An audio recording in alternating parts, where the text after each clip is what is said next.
Good evening. We are going to start on speed control of induction motor drives.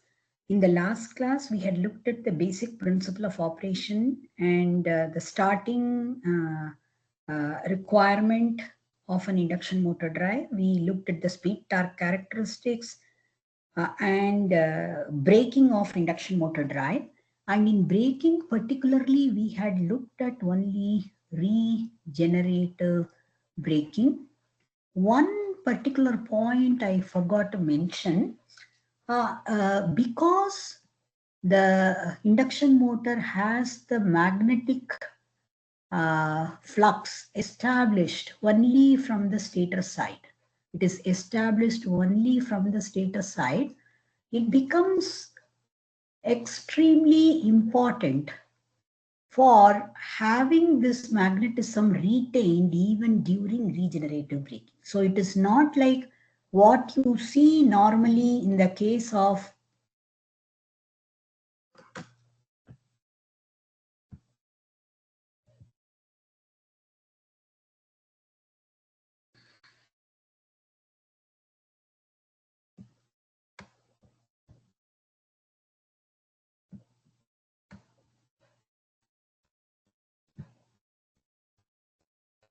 what you see normally in the case of a DC motor drive or any other motor. It is going to be having either a permanent magnet or it will have a field excitation separately in either the stator side or rotor side. The other one will be carrying the armature current.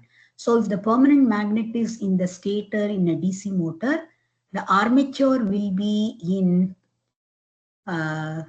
rotor. So both members will have some kind of excitation simultaneously. Only one will not have the excitation.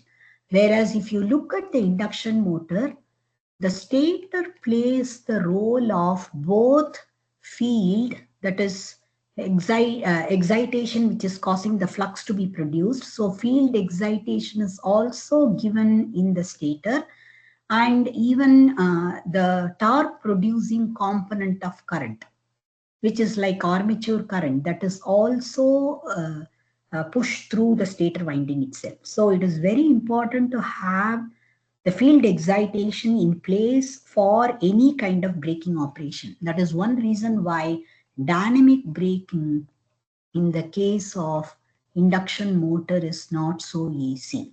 What we generally do in dynamic braking is disconnect the power supply completely and allow the kinetic energy stored in the rotating parts to simply, go ahead and generate electricity. So this cannot be done in the case of induction motor. The moment you disconnect the power supply, magnetism is lost completely. Magnetic flux is lost.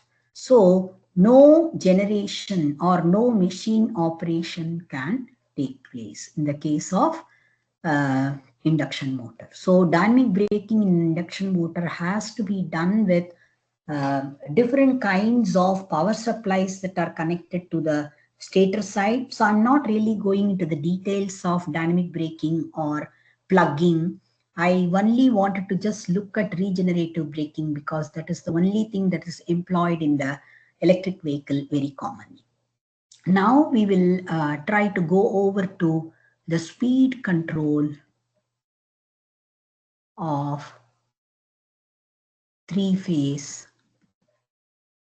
induction motor, specifically in an electric vehicle. So what we are looking at basically is to use a voltage source inverter. And we had seen earlier with the sinusoidal PWM technique, we said that we can have basically a sinusoidal voltage which is emulating, rather waveform which is emulating a sinusoidal voltage that can be generated using a voltage source inverter. It may not be exactly a sinusoid, but we may have a very small pulse here, which is actually akin to the amplitude of the sinusoid here. Here you may have a little larger pulse. You will have a bigger pulse here. And in the middle, you may have a wide pulse like this. Then again, you will have similar things coming up after this, somewhat like this. So this is going to be the positive half cycle completely. Similarly, we will have in negative half cycle also so many pulses. So the area under each of this pulse, whatever we have got, that is area is going to be proportional to the amplitude exactly at that instant of time. So if I am talking about this as omega t, when omega t is 90, the pulse width will be highest. When omega t is 0, the pulse width will be almost negligibly small. The same will be the case with respect to 180 degrees also. Whereas at 270 degrees, we will have the pulse width to be large, but it is going to be in the opposite sense. So it can be somewhat like this. Then on the other side, we will have as it approaches 360 degrees, it is going to become thinner and thinner. The same thing holds good when it is approaching 180 degrees also. So this is the way you are going to see the pulses generally in the case of sinusoidal PWM inverter. So when we talked about initially induction motor, we said that the structure, especially in standstill condition, it is very, very similar to a transformer. So when we generally look at the transformer, we say it is working with Faraday's law of induction, and you are going to have d phi by dt as the induced EMF in transformer winding also, whether you look at the primary or secondary, and this will be the induced EMF per turn. If there are n turns, then it is going to be n times d phi by dt. So if we say that we are applying a sinusoidal current, we are going to have this flux to be something like phi m sine omega t, where omega t essentially indicates the oscillating frequency. So d phi by dt, that will become phi m omega cos omega t. So that is the reason why we say these two will have 90-degree phase shift. One is sine omega t, the other one is cos omega t. So they will have 90-degree phase shift. So I should be able to say if this is E per turn, I should say if I try to look at what is the RMS value, I should be able to write this as phi m multiplied by 2 pi f divided by root 2. This is what comes out to be the RMS value of this voltage per turn. For one turn, this is going to be the RMS value. So I should be able to say E is proportional to flux and frequency. In fact, if I calculate what is the quantity corresponding to 2 pi divided by root 2, we get 4.44 normally.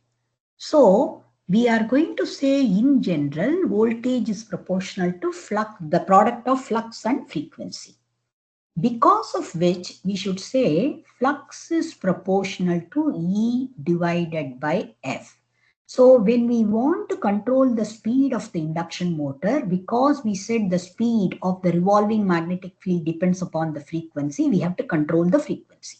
So if I have a 400 volts, 50 hertz induction motor, which is going to be normally applied with 400 volts sinusoidal RMS voltage and 50 hertz frequency, then, and if it is a 4-pole configuration, then we will say synchronous speed is 1500 RPM. But if we want this to rotate at lower speed, we have to reduce the frequency. Can I reduce the frequency and leave the voltage at 400 volts itself? As per this, we can say if I make the frequency to be 25 hertz, but the voltage to be 400 volts, flux will be doubled if frequency is halved. Whether the flux will be really doubled if you try to look at it, generally the magnetization characteristics of any ferromagnetic material, which is actually making the core of either the transformer or the induction motor, I can plot what is the current drawn by the wire that is surrounding the material, and what is the kind of flux that is being produced in the material. You would see normally the relationship to be somewhat like this. It will keep on increasing and it will reach saturation. This portion is the saturation region. So beyond a particular point, even if you try to increase the current further and further, the flux will not increase, only the current will increase, the flux will never increase. And generally this point, which is corresponding to the turning point between the linear region and the saturation region, this is generally the knee point of operation. Many of our electrical machines today work with knee point as the operating point. So if you try to increase the flux beyond the normal value, generally it is not going to happen. Flux will not be doubled. Only very limited increase in flux will take place even if you try to increase the current enormously. So this is definitely not a viable option because of the limitations of the material itself. Beyond that flux, you cannot go. That is one reason why when we are trying to operate the machine at lower frequency, we tend to reduce the voltage as well. So voltage to frequency ratio is kept as a constant. It is maintained as a constant. So if we are going to maintain voltage to frequency ratio as a constant, then approximately flux will be a constant. If the flux is a constant, the flux is the root cause for induction of voltage in the rotor, and the interaction between stator flux and rotor flux is the resultant, that is what is resulting in torque production. So the torque capability of the machine, that is if it is normally going to produce 50 Newton meter torque, that will remain as 50 Newton meter throughout. So torque capability will remain constant as long as you keep the flux as a constant. So that is the reason why we generally implement E by F control. That is, voltage and frequency both will be varied in proportion to each other.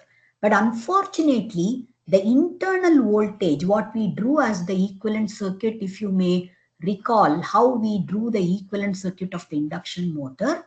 So we said that this is what is E. E is after voltage drop takes place in R and leakage reactance. But this is an internal voltage, what we see. So the internal voltage cannot be really sensed. So we are going to write this is approximately equal to V by F. So what we will do is, if I am going to have 400 volts, 50 hertz induction motor, if I want to start with 5 hertz, then I would like to apply only 40 volts, nothing more than that. And if I am slowly going towards 25 hertz, I will apply 200 volts. So I am going to always maintain here 400 divided by 50, the ratio is 8. So I'm going to maintain this ratio of 8 throughout the operation of induction motor. If I want to operate it at lower speeds, I will operate it with 5 hertz or 10 hertz. If I want to operate it at rated speed, I will operate it at 50 hertz, or even I can go to higher values. We will come to that slowly regarding higher speeds of operation. So what we tend to do is to keep the V by F ratio as a constant rather than E by F ratio. But this has one disadvantage. Because we said basically there will be drop in R1 and X1. So if I want to really have a good value of E or E by F ratio as a constant, I have to compensate for R1 plus JX1 multiplied by I1. If I can do that, so this should be the compensation voltage I should be providing from the stator side, apart from whatever is the voltage I calculated, 200 or 400 or what 40 or whatever. But unfortunately, if I am looking at the compensation, it is not going to be a constant. What is the current that is drawn depends upon what is the load on the induction motor. And depending upon the frequency, even X1 is going to change. It will not be a constant. R1 can be somewhat constant. So it's not easy for me to calculate the compensation voltage. So rather than that, I might like to apply whatever I calculate as the voltage based on the V by F ratio. So if I assume that at 400 volts and 50 hertz, if I'm going to have at rated load, I1 multiplied by R1 plus JX1 is say 30 volts. I'm going to have stator voltage of drop of 30 volts. This 30 volts is really small as compared to 400 volts. But if I assume a similar 30 volts or 25 volts is going to be a drop even under 40 volts condition, compared to 40 volts, this 25 or 30 volts is going to be a good fraction, a large fraction. So that will essentially make V1, which is this, minus I1 times R1 plus JX1 to be a very, very small voltage. So this will become small. And if this is small during low voltage and low frequency condition, adequate flux or sufficient flux will not be there. Sufficient magnetic flux will not be there. So if it is not there, then the torque production and everything will be hampered. So sometimes at low frequency and low voltage operation, it will become a must to compensate for the stator drop. And that makes a little bit, this entire scheme a little bit more complex. Otherwise, we are only looking at the magnitude of the voltage and magnitude of the frequency, and that is the reason why we call this as scalar control. We never look at the phase of the current or phase of the voltage or anything. So this only looks at magnitude of the voltage and magnitude of the frequency. Nothing else. So what happens, what kind of control loop we design for this kind of V by F control is somewhat like this. So what I am looking at is to achieve a speed which is going to be some omega R reference. This is the speed I want to achieve. And I am going to compare that with actual rotor speed. So these two are compared with each other to arrive at the error.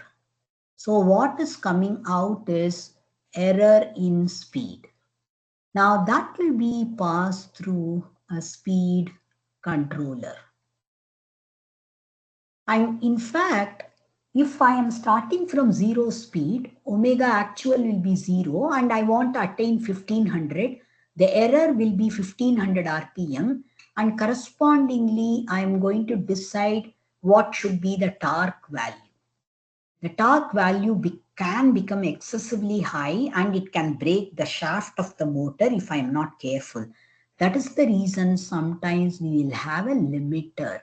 The limiter will ensure that I will increase this error only at 100 RPM at every step. So I may have actually the limiters output somewhat like this. Until certain error, I will have correspondingly the output increasing. But beyond that particular error, if the error is very large, I'm going to make this saturate. So this is going to be the output of the speed controller, whereas this is going to be the input to the speed controller. So this is going to be the characteristics of the speed controller. So beyond a particular value of error in the speed, it will freeze the torque at the maximum value. Now, we also said that when discussing speed torque characteristics, this is the kind of operation, the operating characteristics of the induction motor. If I may call this as omega R and if I may call this as TE. So my operating point may be somewhere here. So this is omega S, whereas this is omega R or omega mechanical. So omega S minus omega R, which is generally known as slip speed, if this increases, correspondingly the torque value also increases. At lower and lower speeds, you are going to have higher and higher torque being produced. So instead of directly looking at torque being generated, I can calculate actually slip speed corresponding to this particular torque that needs to be generated from my machine. So this is going to be slip speed calculation. So let us say I have got this as omega SL, slip speed. And this can be added to the actual rotor speed. So I can again take omega R actual here. These two can be added and this actually arrives at what is my omega S. So once I know what should be the omega S that needs to be applied, I can do frequency and voltage calculation. So the frequency and voltage calculation will ensure that I am going to generate a sinusoidal voltage using PWM pulse width modulation technique with certain frequency ratio. So we talked about two things there, frequency ratio while talking about PWM, which was frequency of triangular wave, which is the modulating wave, divided by frequency of sine wave. So one is the carrier wave, the other one is the modulating wave. So this is the carrier wave and this is the modulating wave. So this is frequency ratio. And what we are worried about is frequency of the sinusoidal wave. That is what is calculated from this omega S. The other one, what we talked about was modulation index. So modulation index was peak amplitude of sine wave divided by peak amplitude of triangular wave. So this is going to decide how much is going to be the RMS value that comes out of this after the PWM is implemented on the voltage source inverter. So I am going to give this as input to the PWM generation block. So this is going to be PWM generation and this will give 6 pulses to the voltage source inverter depending upon what is the kind of frequency and what is the kind of magnitude it is supposed to generate.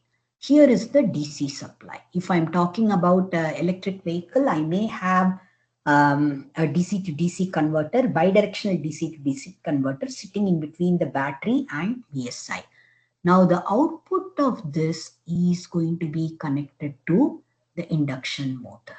And the induction motor is coupled to the load. Now from here, I'm going to have a speed sensor. I may be able to implement even a sensorless drive, maybe just by measuring voltages and currents, I may be able to arrive at what is the actual value of speed. In fact, in any of the electric vehicles, I should have speed sensorless implementation, because if I try to put a speed sensor, which is like a mechanical speed sensor, especially when I am putting it near the wheels, it is possible that it can shake, it can move, and what I get as the speed signal may not be accurate.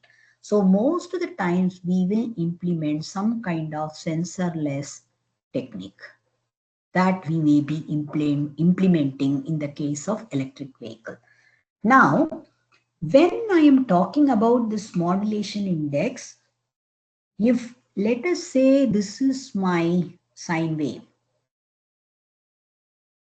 and let us say I'm going to have the triangular wave, which is almost at the same amplitude as that of my sine wave. So if it is somewhat like this, then I will have this, wherever the sine wave is having higher amplitude, that is where I will get positive pulses. So this positive pulse will be big. Again, I will have a big positive pulse here and so on. Whereas, so this is corresponding to almost modulation index being zero point 0.9 or 0.8 or something like that.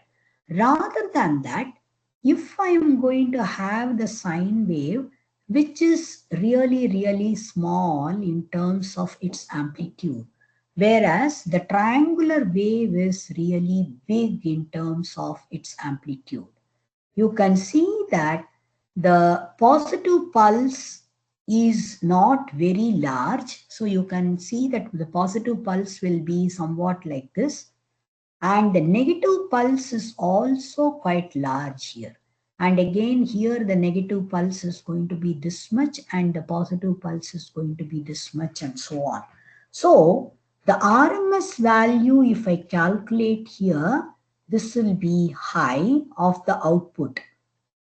Whereas here output RMS is going to be lower generally in this particular case.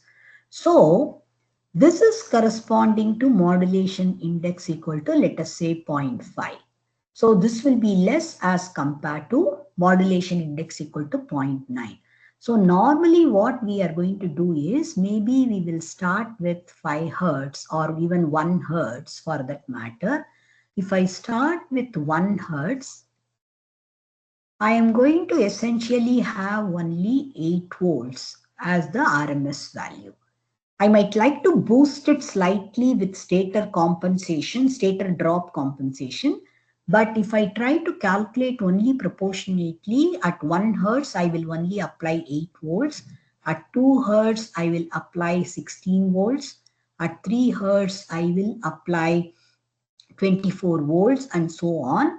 And slowly I will come to 5 Hertz. And at that point, I'm going to apply 40 volts and my modulation index may be 0.1. And if I come to 10 Hertz, the modulation index will be 0.2 and voltage would have increased to 80 volts. And slowly I will come to 50 Hertz and I'm going to have modulation index equal to 1. So that is what will happen here. Initially, you may start with 1500 RPM as the reference speed, and this will be 0. When this is 0, the speed controller and limiter ultimately will probably limit the error to 100 RPM, although the error is 1500 RPM. And correspondingly, maybe this will generate a Newton meter torque of 100 Newton meter. Let us say it's a large motor, maybe 250 kilowatt or 300 kilowatt. So this will be generating about 100 Newton meter. And corresponding to 100 Newton meter, it may calculate the slip speed as say 50 RPM or 40 RPM or whatever. So this frequency initially will be corresponding to synchronous speed of 50 RPM, and corresponding to 50 RPM, if let us say the frequency is going to be only 1 Hertz or 2 Hertz, then It will calculate the voltage to be 8 volts or 16 volts. Correspondingly, PWM will be generated and VSI will be fired. And slowly, the motor will probably increase to 10 RPM or 20 RPM. Now the error has decreased slightly, but still it is going to generate 100 RPM. And please note already the speed here has increased to 20 RPM. So 50 plus 20, this will become 70. For 70 RPM, the corresponding voltage and frequency will be calculated. That PWM will be generated and VSI will be supplying such a voltage and such a frequency to the induction motor. So the speed will go from 20 to maybe 50 RPM, 100 RPM, 200 RPM, and so on. And correspondingly, this omega S will keep on increasing further and further. And that is how you are going to see that both modulation index and frequency are increased, and induction motor is allowed to slowly accelerate from 0 RPM almost until 1500 RPM. But in the process, you are going to see that it takes a while before it accelerates to completely 1500 RPM. So there are mainly a couple of disadvantages that are associated with scalar control. One is stator compensation. It is very difficult to calculate, cannot be estimated. Stator drop compensation cannot be estimated accurately. Because of which, we would say initial flux, when you are starting the machine, initial flux can be very low. So torque generation becomes difficult during starting.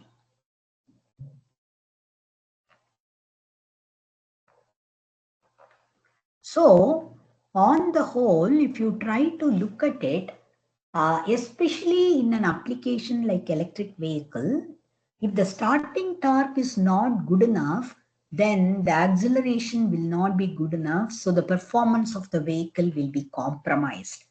So definitely stator drop compensation, unless we do, we are going to have difficulty in the case of induction motor to generate a good amount of torque during starting. It's not going to be that easy.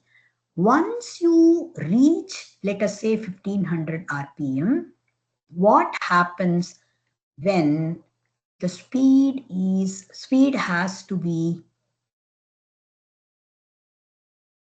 greater than 1500 RPM. So at higher speeds, speed required is greater than 1500. Speed required is greater than 1500. So under such a condition, we definitely need to increase the frequency.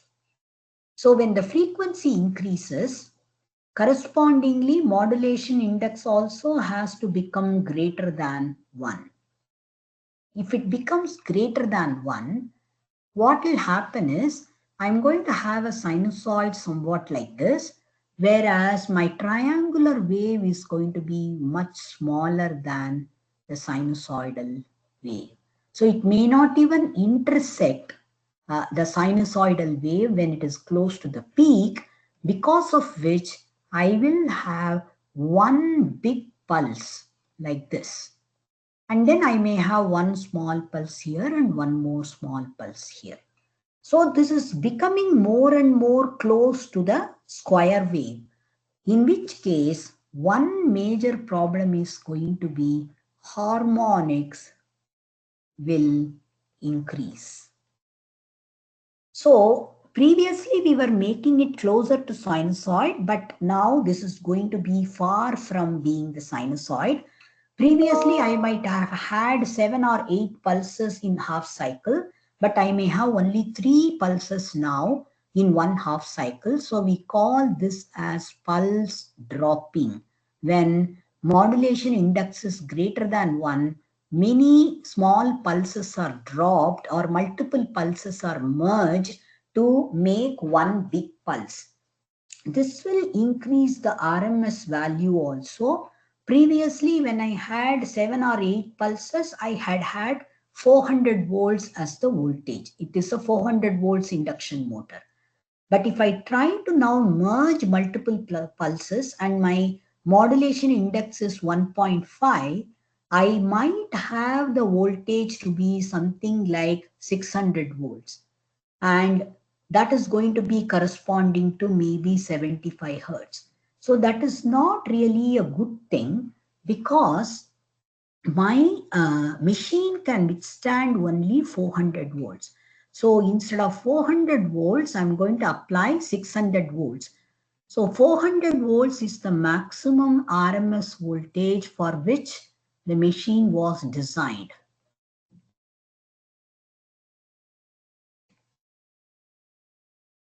So if I try to apply 600 volts, we are going to have insulation getting ruptured. So the machine is actually going to get overheated. Insulation is going to get ruptured. So definitely it is not a good idea to increase the modulation index beyond 1, which means for any speed, for speeds higher than rated speed, we are going to freeze the voltage or freeze the modulation index at 1 or at rated value. The voltage is frozen at rated value, only frequency is increased. And we said that flux is proportional to V by F. So if I increase the frequency, but this is a constant, then flux will decrease. So flux decreases. So we call this as magnetic field is becoming weaker. So we call this as field weakening zone. So we are going to weaken the field and only frequency is increased.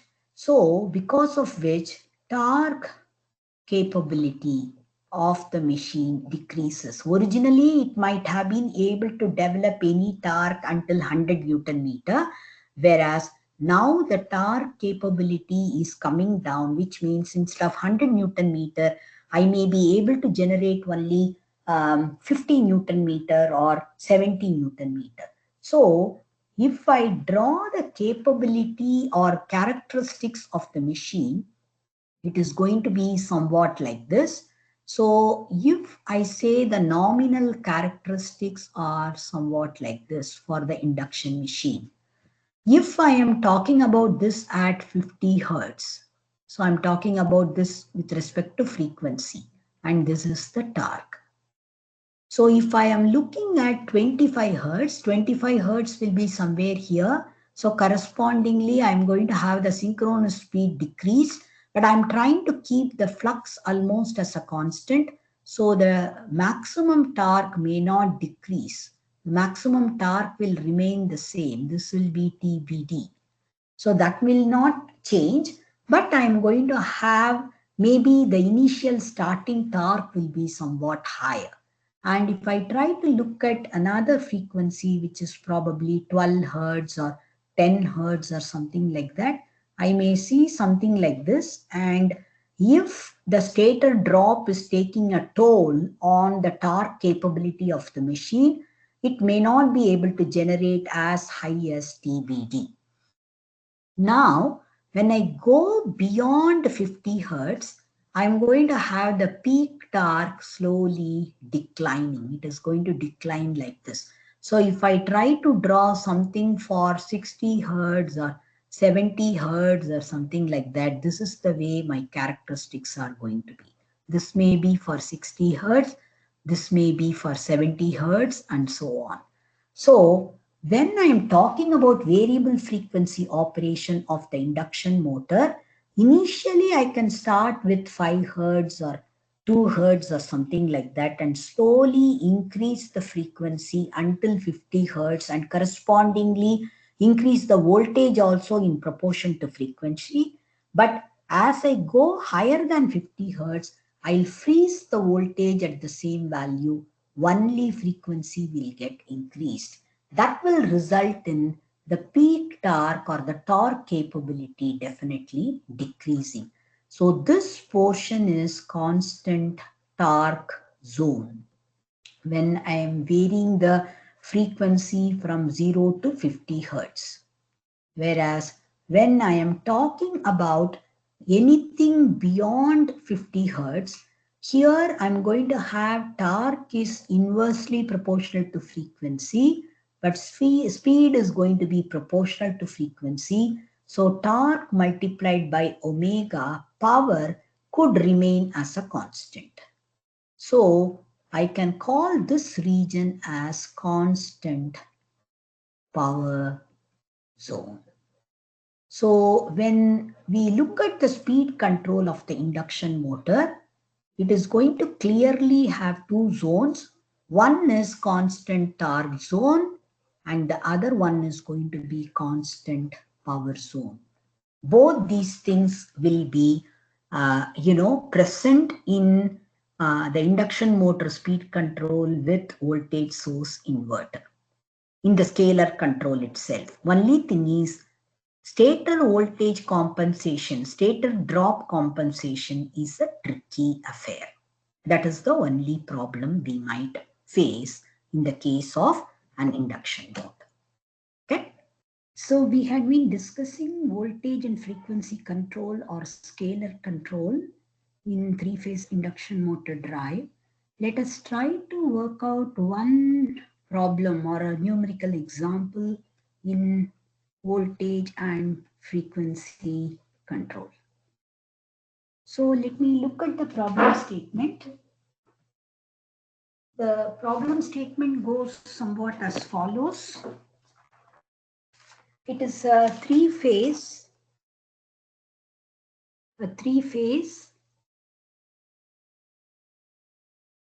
4.1 kilowatt, 400 volts, 50 hertz, rather not 4.1 kilowatt, in fact 3.75 kilowatts. 3.75 kilowatts, 400 volts, 50 hertz, 4-pole, 1370 RPM, Y connected induction motor. Has R1 equal to R2 dash equal to 2.5 ohm. And X1 equal to X2 dash equal to 3.5 ohm. Now motor is controlled by a voltage source inverter with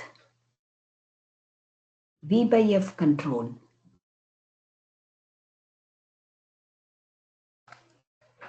Calculate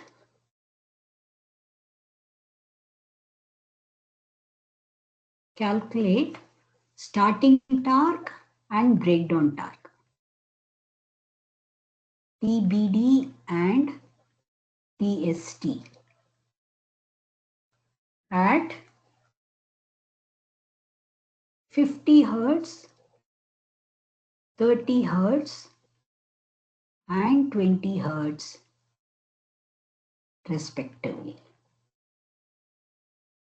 So in all the three frequencies, this value is being asked. So let us try to do, the problem properly. So first of all, let's try to calculate the current corresponding to 50 Hertz condition. So for 50 Hertz, if I want to know what is the rated current, I rated, that is generally given by V1 per phase divided by R1 plus R2 dash divided by S, which is at full load, slip at full load, the whole square, plus X1 plus X2 dash, the whole square, which is all at 50 Hertz. So this will be the rated current. So this can be calculated as 400 divided by root 3 divided by R1 plus R2 dash by S. So that is going to be 2.5 ohm plus 2.5 divided by, so what is the slip that we need to calculate? So slip will be 130, that is 1500 minus 1370. So that is 130 divided by 1500. That is going to be slip. Okay. So with this slip, I should be able to calculate. Let me get this value correctly. So this is 13 divided by 150. That is the slip. So that is 8.66%. I can write the slip to be 8.667%. So this has to be divided by 0.0667. This is what it is. That is R1 plus R2 dash divided by S. So I can write this as 31.335 whole square plus X1 plus X2 is 7 square. So square root of this. This is what is the current, what we are getting. So the current in this particular case happens to be 7.2 ampere. From which we should be able to get what is the rated torque. So rated torque will be 3I2 square R2 dash, I2 dash square R2 dash divided by S omega S. That's what it is. So this is 1500 RPM. So synchronous speed, I can say 157 radians per second or 1500 RPM. It is a 4-pole machine. So I can directly substitute here. This is equal to 3 times 7.2 square. And I should be able to write R2 dash. R2 dash was 2.5 ohms divided by slip, which is 0.08667, and synchronous speed is 157. So this gives our rated torque, and rated torque comes out to be 28.56 Newton meter. So what we get here is 28.56 Newton meter, that is T rated. And we got the current, that is I rated as 7.2 ampere. Now let us try to do this corresponding to 50 Hertz, but starting condition. So I would say starting current. So first thing I am going to do is to calculate it at 50 Hertz. So corresponding to 50 Hertz, I should say voltage is again 400 divided by root 3. So I can say I starting will be 400 divided by root 3. That divided by 2.5 and 2.5. Both are 2.5. R1, R2, both are 2.5 each. So R1 plus R2 dash by S will be 5 square plus 7 square root. So that is the starting current. Okay. And that comes out to be 26.85 ampere. So I can definitely calculate what is the starting torque. The starting torque will correspond to now Again, I can calculate this as 3I2 dash square R2 dash divided by S omega S. S is 1, so I can simply write omega S. So I am going to have 3 multiplied by 26.85 square multiplied by 2.5 divided by 157.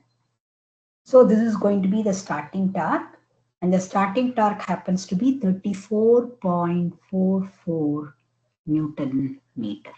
So we said rated torque happens to be 28.56 Newton meter, whereas this is 34.44 Newton meter, slightly higher than the rated torque, but the current is quite a lot high, like it is almost 4 times, more than 3.5 times. So the starting current is way too high, but the torque is not so high, like what we said earlier. And we can calculate what is TBD.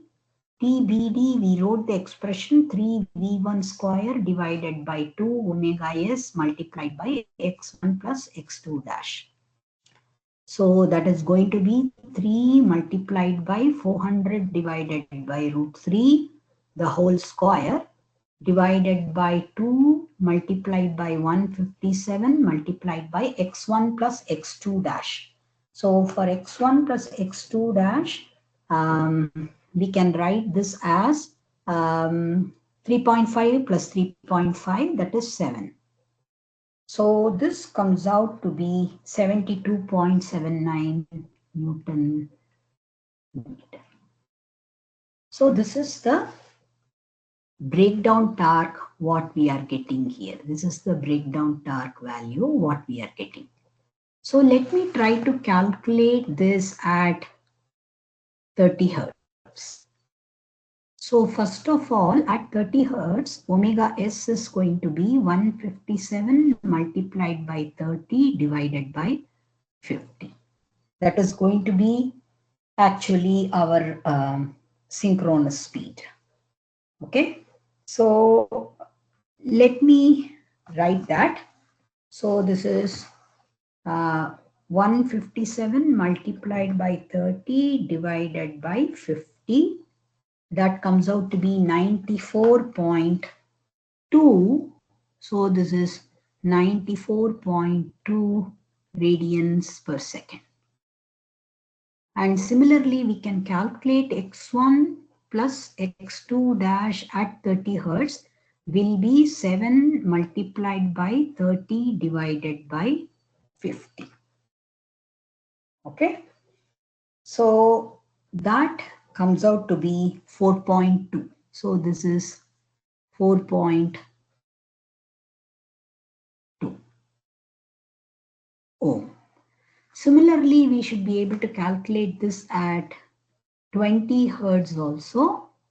So at 20 hertz, we can calculate again the synchronous speed is going to be 157 multiplied by 2 by 5, and that comes out to be 62.8 radians per second.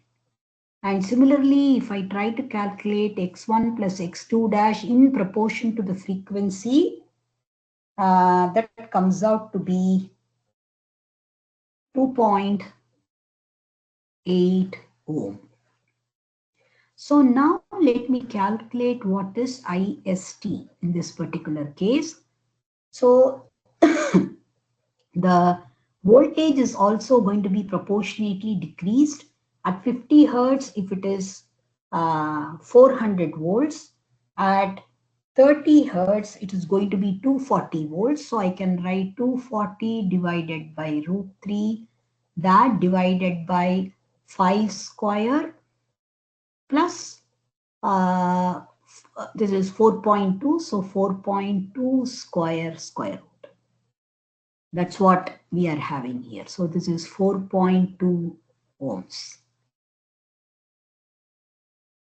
And in this particular case, if I try to write the same thing, I should write I starting should be equal to, at 20 hertz, it should be 80 is for 10 hertz, so 160 will be for 20 hertz. So 160 divided by root 3 divided by 5 square plus 2.8 whole square root. So the starting current comes out to be, in 30 hertz case, it is 21.22 ampere. Whereas in this particular case, the current is going to come out to be 16.11 ampere. So as you come down in the frequency, you can very clearly see that the current, starting current decreases quite a bit. Initially, what we got for 50 hertz was 26.85. That has been decreased to 21.22. And in this particular case, it is 16.11. And if I try to calculate what is the starting torque corresponding to this, again, I can write 3 multiplied by 21.22, 3I2 square, R2 is 2.5, divided by omega S. Omega S, we already calculated as 94.2. Even here, I can write the same way, that is 3 multiplied by 16.11 square multiplied by 2.5 divided by 62.8. So the starting torque in this particular case happens to be 35.85 Newton meter. Please note that the current has come down, but the torque has slightly gone up compared to what we have got here. And if you look at this particular case for 20 hertz case, we are going to get the starting torque as 30.995 or 31 Newton meter approximately. So you can say that the torque has not decreased much, but the current has decreased quite a bit compared to what we had at 50 hertz vis-a-vis 20 hertz. That's why we say with variable frequency starting, even with lower current, we are able to get a fairly good amount of torque. If I have to calculate the breakdown torque, I can say breakdown torque is 3 times V1 square. So in this particular case, we are going to have, if I say frequency nu divided by frequency rated, if I say that is some A, even this V1 is going to be multiplied by that A. So A square, V1 square, because if it is 30 hertz, it is going to be correspondingly multiplied by 30 by 50. So that's what I have called as A. In this particular case, it can be 30 by 50 in the first case and 20 by 50 in the next case. That is what is A. So this is A square, V1 square. Synchronous speed is also going to be multiplied by A times omega S originally with respect to 50 hertz. And x1 plus x2 dash also is a multiplication of frequency. It is proportional to frequency. So one more A will be there. So if I try to look at it, this A square will get cancelled with this A and this A. So whatever we calculated for 50 hertz as the breakdown torque, the same thing is going to be the breakdown torque corresponding to 30 hertz. So it will not change at all. I will get 72.79 Newton meter here also. And I will get, even in this case, for 20 hertz case, we will still have 72.79 Newton meter. So the scalar control, especially if I am talking about the operation until rated frequency, it is going to be remaining as a constant. The breakdown torque will remain as a constant. The torque capability will also remain as a constant. Whereas the starting current can be decreased quite perceivably without compromising on what kind of starting torque I am getting. So that is the major advantage that we have for the scalar control, especially in the case of three-phase induction motor. However, Especially in an application like electric vehicles, what we need is a very high starting torque. You look at this, the starting torque here is compared to 28.56. If I try to look at 34.44 or 35.85, it is only about 1.25 times or something like that. It's not great. So if I want a good amount of torque without compromising on the quality of control, I have to go for looking at the phase as well as magnitude of the current.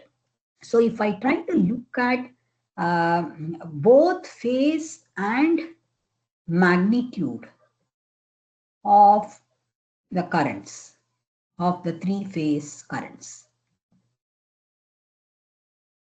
in that case, we are going to call that kind of a control as field-oriented control or vector control, because we are not looking at only voltage magnitude and frequency magnitude. Rather than that, we are looking at the current itself as having both magnitude as well as phase. So in field-oriented control, the basic idea is somewhat like this.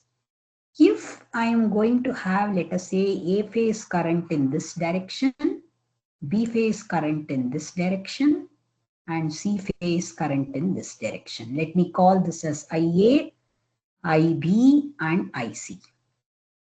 So the currents themselves are placed because of the windings being placed at 120 degrees phase shift from each other.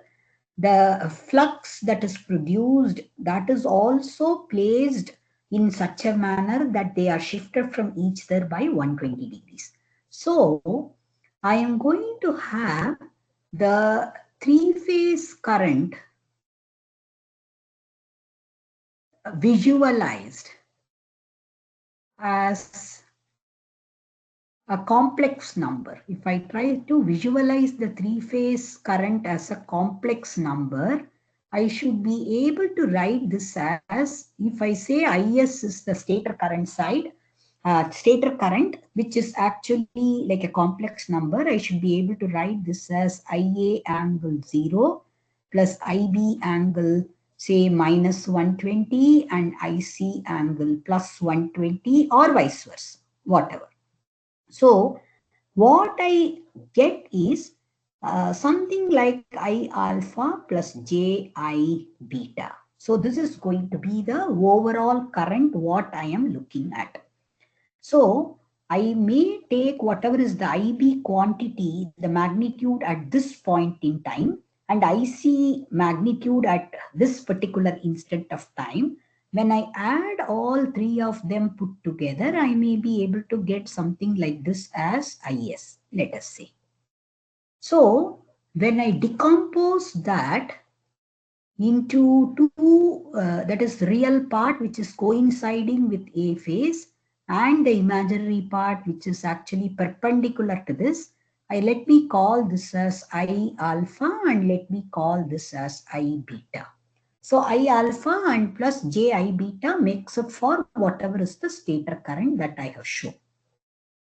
But whatever we create as the revolving magnetic field, that is going to occupy probably a particular position, especially when I look at the resultant air gap flux vector that is seen, that is visualized. It can actually remain probably at some point like this. Let us say I'm going to have the magnetic flux vector is remaining somewhere here. So can I look upon this current IS as some portion which is the root cause for producing the flux, and the other portion as the one which is contributing towards mechanical power? So what we are trying to do is to decompose this IS along the air gap flux and perpendicular to the air gap flux. As I mentioned earlier, the stator current in an induction motor is also equivalent to the field current in a DC motor, and it is also playing the role of armature in a DC motor. Field current is basically producing the flux and armature current is producing the torque. So this is proportional to flux and this is going to be proportional to torque. So here, because I'm not having any excitation from the rotor side, this flux is produced by the stator current itself, and ultimately the torque production, which is coming from the rotor flux's interaction with the stator flux, still the rotor flux or rotor current is not coming out of nothing. It is coming out of the stator current only. So the stator current itself has to be decomposed something like this. It should be in phase with the flux, which I may call as IDS, and this should be in quadrature to the original IDS, so I may call this as IQS. So we are actually trying to look upon decomposing this IS along the air gap flux, which we call as IDS, and the perpendicular component is generally known as IQS, and we are going to take this similar to IF, this is the field current, and we are going to take this similar to armature current. In a DC motor, always armature and field currents are maintained at quadrature to each other. That is the reason when you look at the cross product of psi F and psi A, it is psi F, psi A multiplied by angle between them, which is actually sine 90. So always the torque production is maximized in this particular case, in DC motor case. So we are trying to copy the structure of a DC motor into the induction motor by decomposing the stator current along the air gap flux and perpendicular to the air gap flux. And if you don't want to touch the air gap flux at all, then we will keep IDS as a constant. We will only play around with IQS. This is the crux of field-oriented control. So in field-oriented control, first and foremost, what we do is sense the three-phase currents and then calculate IS. For that itself, you have to calculate this as IA angle 0, IB angle minus 120, and IC angle plus 120. So this calculation itself is somewhat involved. Then after that, find the position of air gap flux vector. So once we find the position by using either some kind of Hall sensor or search coil, or we do it by calculation, once that is done, then we are going to decompose IS along the flux vector psi and perpendicular to flux vector psi. So we call this as IDS and we call this as IQS, and we are going to continuously control IQS. If we want to keep the flux as a constant, only IQS will be controlled so that the torque can be controlled very quickly and in a minimalistic manner. We don't have to play around with the flux at all.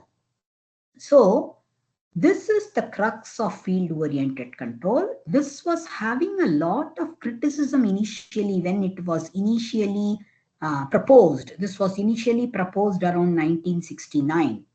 At that time, the processes were not available. The calculations were, done in a very complex manner with a lot of difficulty. So nobody appreciated really the greatness of field-oriented control. But now with the advent of powerful processors, field-oriented control can be very easily implemented in all the machines, and especially in induction motor. If you look at our Rajdhani trains or in many of the industry applications, we employ field-oriented controls so that even at zero speed, you can generate very high amount of torque. High TE can be developed. So that is the reason why field-oriented control is commonly used in many of the electric vehicle application, inclusive of Rajdhani trains. And if at all we are using induction motor in any of the electric vehicle, we have to normally go in for field-oriented control. I'm not really going to look at field-oriented control in a detailed manner here. If at all you are interested in field-oriented control, there are a couple of lectures on field-oriented control in my drives course, so you might like to take a look at them. Okay. Before we conclude the induction motor topic, I want to give a glimpse of direct torque control. In field-oriented control, we are looking at currents. So currents are directly controlled. So what I mean is we are essentially looking at torque producing component of current and flux producing component of current, and they are controlled independently. That's what we do in field oriented control. Whereas in direct torque control, we are going to mainly play around with the voltages. What we try to do are how to play around with the voltages that are being applied to the stator side, and whether we would be able to control the flux and torque using that. That's what we are trying to look at. So what we mean by voltage is that we are going to look at VA, VB, VC put together, whether we would be able to look upon the three-phase voltages put together as a single vector. So if you may recall, we had looked at space vector modulation technique earlier when we were discussing three-phase inverter.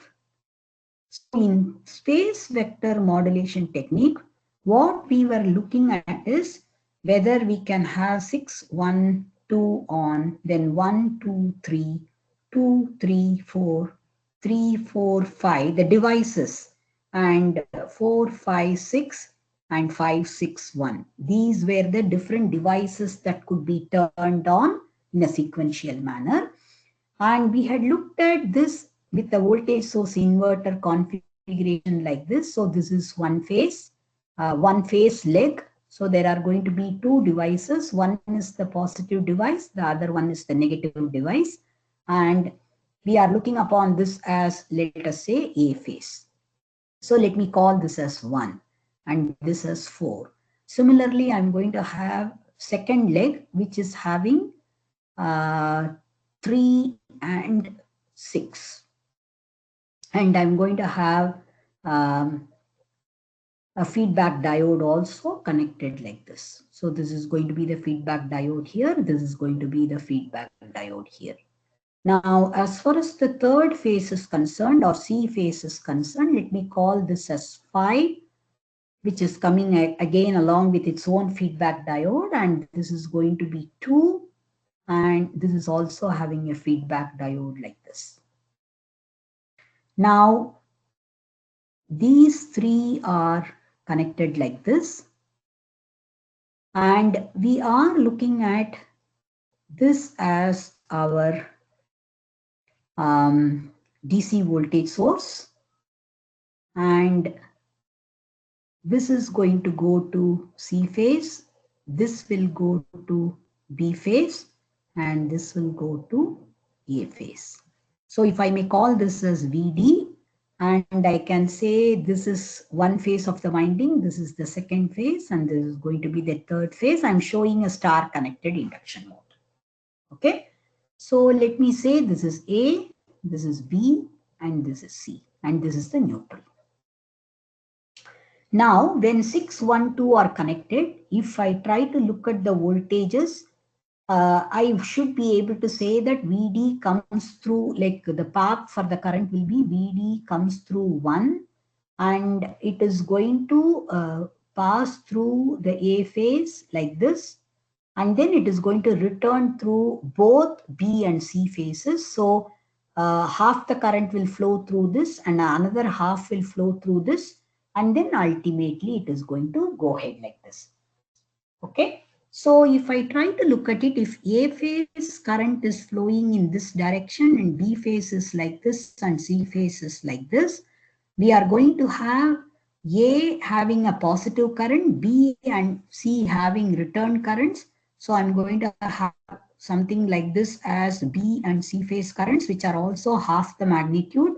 So I'm going to get the total resultant somewhat like this. It is very similar to what we discussed in revolving magnetic field theory.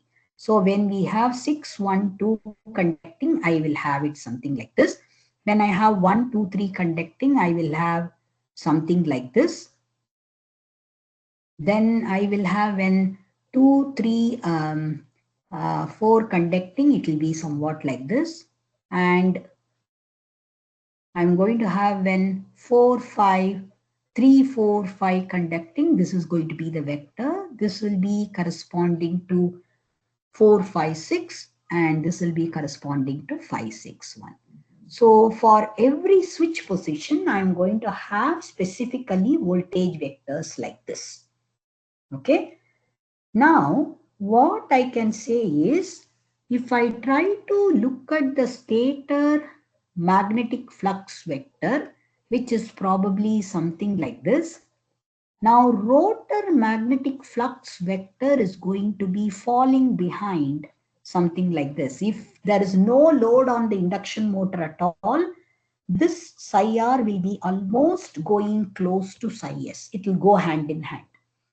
Both of them are rotating at synchronous speed, but they will be essentially going hand in hand as long as there is no disturbance.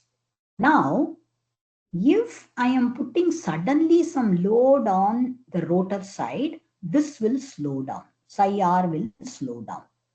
So there will be a larger angle that will be coming up between psi s and psi r, which will generate a larger amount of torque. This is what we talked about earlier when we were discussing induction motor operation, that the moment you put more load on the shaft, you are going to see that a larger voltage is induced in the rotor and you are going to generate a larger torque.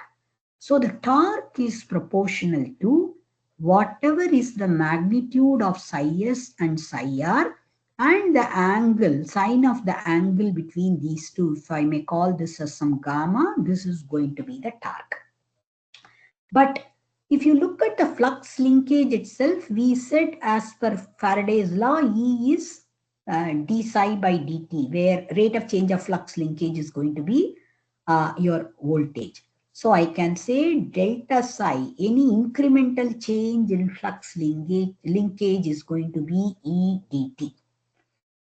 Integral E dt, or I can say whatever is the voltage applied for a time duration of delta t, that is going to be resulting in certain incremental change in the flux linkage, which corresponds to delta psi. So in this particular case, in vector control, in direct torque control, what we tend to look at is what is the error. So I'm going to find out what is psi s reference minus psi s actual. I will be able to calculate psi s actual because I'm starting from rest condition. Slowly I am applying one voltage after another voltage. What is the voltage I'm applying depends upon which switches are on. That will tell me exactly what is the voltage vector I'm applying. Okay, so This, with the voltage applied and for what duration that voltage is applied, I should be able to calculate what is delta psi. And I can say psi volt plus delta psi will give me psi nu, which is the new actual value of flux. So I should be able to calculate flux error with what is the kind of flux I should be expecting in the motor, the reference flux and the actual flux. The same way I can calculate what is torque error by looking at what should be the reference value of torque, which should be the output of my speed controller, and the actual value which can be sensed or which can be calculated. Now, if originally my flux is located at certain position like this, and what I am expecting is to get a higher value of torque, but flux error is not there. It is almost at the value what I require. Then, if I am going to apply a voltage vector like this will be V times delta T. For a small duration delta T, I'm going to apply a voltage. You can look at different values of voltages. This is one voltage vector. This is another voltage vector. This is the third voltage vector. So I should be able to apply a voltage vector which looks like this.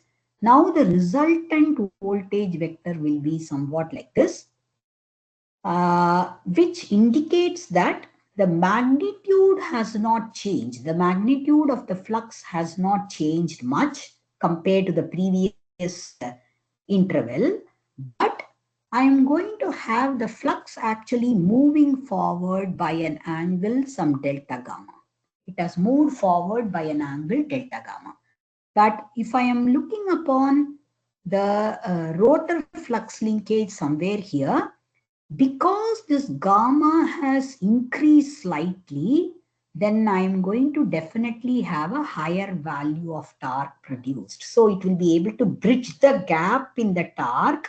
If there is a torque error, that will be making sure that the torque error is nullified by just moving the flux forward.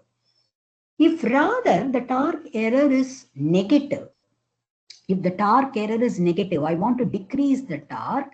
In that case, I should have actually a vector which is applied in this direction, so that I am going to have this as E times delta T. So if I try to look at what is the new value of flux, that is going to be somewhere here. Now if I look at this delta gamma, now that delta gamma is negative. Because delta gamma is negative, I am essentially looking upon this torque error, which was originally negative, that will be nullified. So by looking at the present position of the flux vector, I can decide whether I want to apply a voltage in this direction, voltage in this direction, voltage in this direction, or voltage in this direction, or voltage in this direction, or the voltage in this direction. There are six combinations, six specific positions of voltage that are available as per whether 1561 is on, or 6112 are on, or 123 are on, and so on. So we would be able to apply, let us say, if I may call this as V1 or V2 or V3 or V4 or V5 or V6. By applying appropriate voltage vector, I should be able to ensure that the torque error as well as flux error are nullified. For example, if this is the original flux vector position, and if I apply a voltage like this, I'm going to increase the magnitude of the overall flux. But I am not going to modify the position at all. It is not going to spring forward or move backward.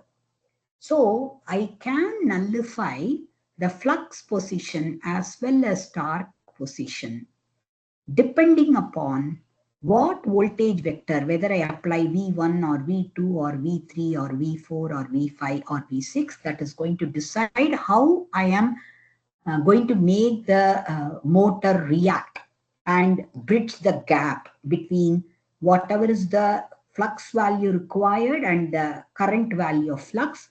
Similarly, whatever is the torque value required and the present value of torque. So direct torque control controls the flux and torque directly by applying suitable voltage vector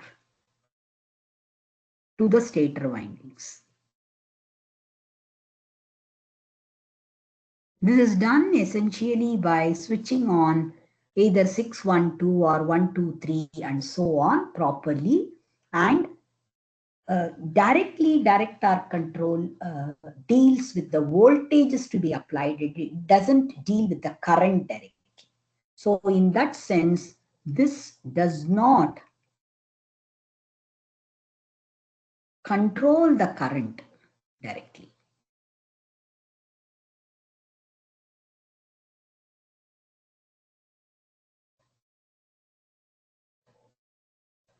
So I'm not really planning to expand upon direct torque control beyond this. All I'm trying to tell you is that field-oriented control requires decomposition of current along the flux and perpendicular to the flux, and it requires a large number of calculations. It also requires the exact position of the flux, air gap flux vector. Whereas direct torque control does not really require the exact position of the air gap flux vector. All it will calculate is what is the kind of voltage that I need to apply so that the flux error and torque error both are nullified.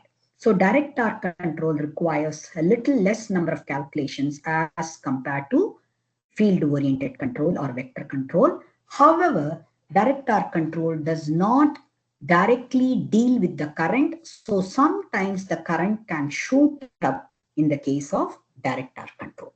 So with this, we are concluding our discussion on induction motors, three-phase induction motors, particularly for electric vehicles. If you are interested more in direct torque control or vector control, you might like to look at the drives lectures that are available.